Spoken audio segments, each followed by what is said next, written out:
mu mikwesese gitusinziira era nga zigometa yaffe muganda wange ebeera etalaga buli nsonda ku guno omulundi twagala tulabe ebimu ku bigambo bya General Museveni ng'asisinkanye oba byasuubiza abageto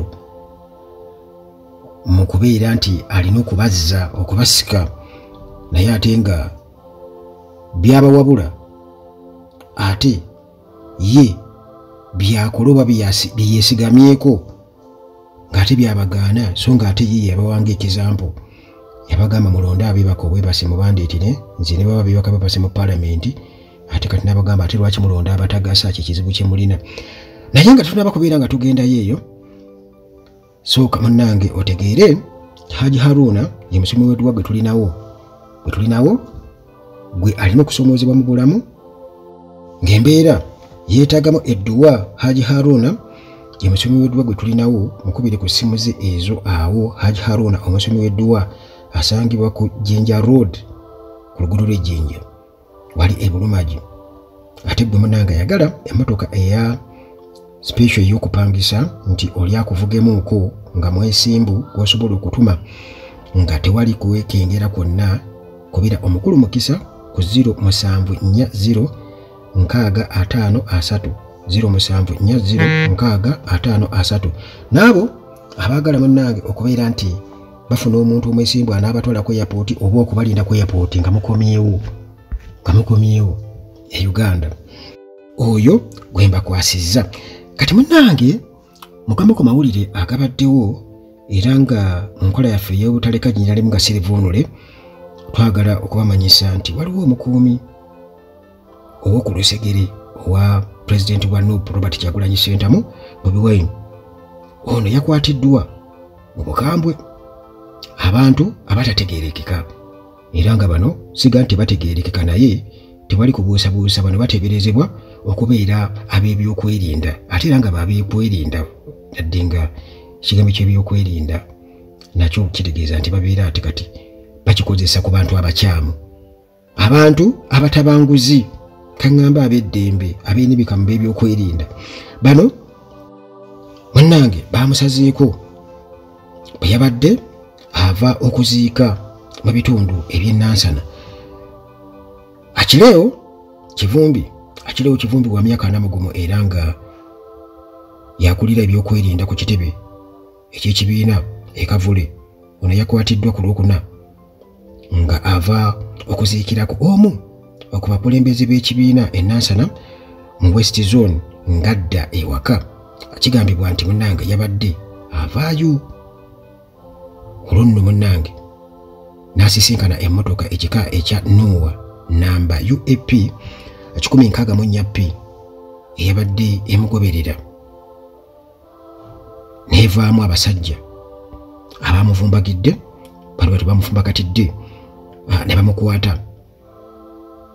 Mu bubaka bwe yatadde ku mukutu gwe ogwa X eyali Twitter, Kyagulanyi yagambye nti abasajja bano bamaze kumpi olunaku lulamba nga bagoberera Kivumbi era bwe batyo bamutegedde kumpi n'amaka ge ennansana ne bamukwata bubi nnyo wakati mu kumukuba. Tebamukuba kinsambagere bwe batyo nga bamuyingiza bamukuba empi nsambagere bikondi sajja bakubaga kondi kamuyingiza mu mmotoka n'atwalibwa mu kifo ekitanda bakubeera nga kitegeerekeka. Okuva poliisi bwe yasalako ekitebe kya NUP mu kiseera abavubuka bwe baategekera okwekalakaasa nga bavumirira enguzi esusse mu ggwanga, waliwo abavubuka ba NUP abazze bakwatibwa okuli Alex Karamagi amanyiddwa nga Dog City, Kyalimpa amanyiddwa nga Density,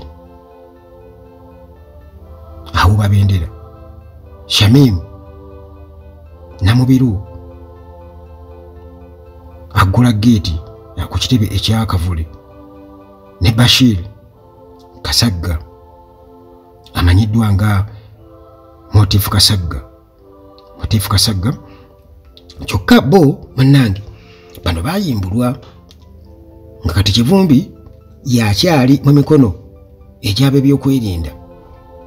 Ssentebe wa Nansana West Zone 2 Kivumbi gy'abeera Fred Ndagga yategeezezza nti Kivumbi babadde naye mu kuziika okwabadde n'omubaka ow'ekitundu Wakayima Musoke wamu ne mmeeya wa Nansana Joseph Matovu, era olwamaze okuziika n'adda ewaka. Wabula waayise akaseera katono ne bamutegeeza nti munnange akwatiddwa abasajja bamusazeeko abampi n'abawanvu, baabo kumukuba nsambagire gakonde, kumuyingiza mu mmotoka ekika kya Nuuwa, ennamba tugikubuulidde, nga bamutwala munnange mu kifo ekirala okubeera nga kitegeerekeka.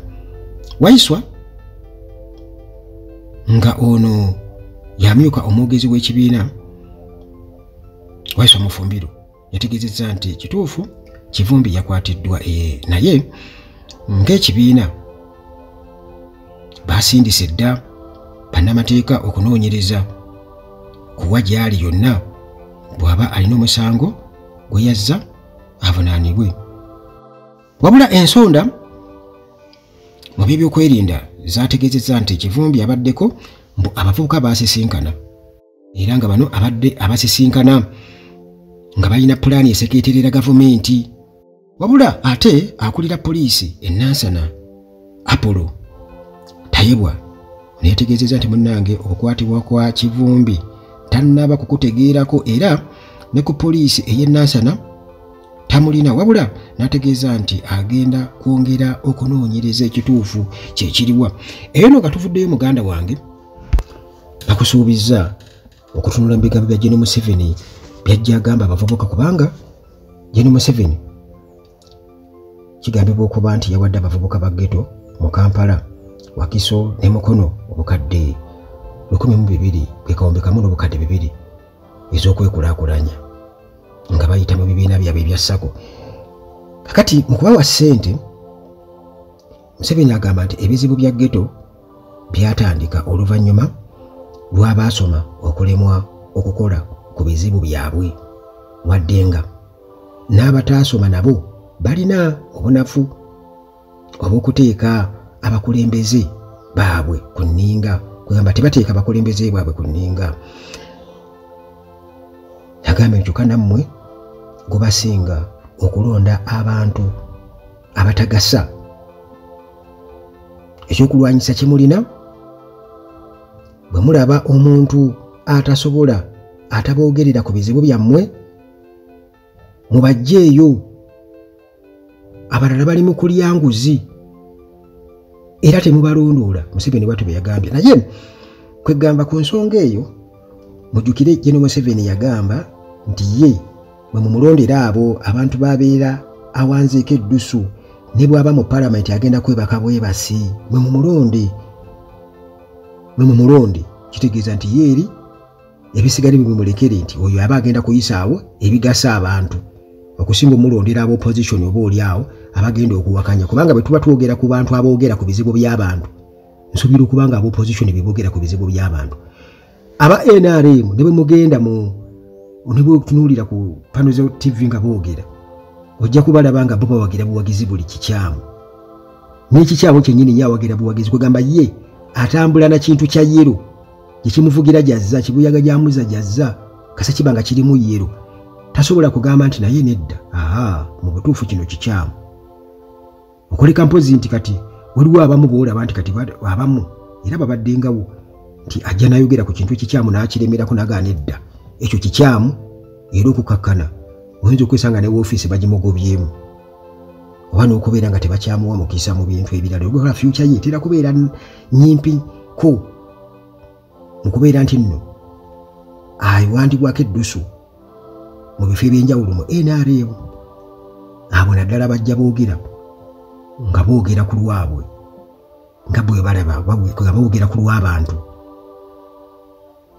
Kati embeera efaanaganako bwetyo, era tugirabye nga Gen. Museveni agamba abantu, waliwo abantu abamugamba tetulina masannyalaze, emiti gikuuma eri, akatambi kasaasaana buli wamu, n'abagamba nti ekikulu mwalonda abaanuupu mwalonda abanuupu naye nga nuupu gyayogerako ya myaka 3-4.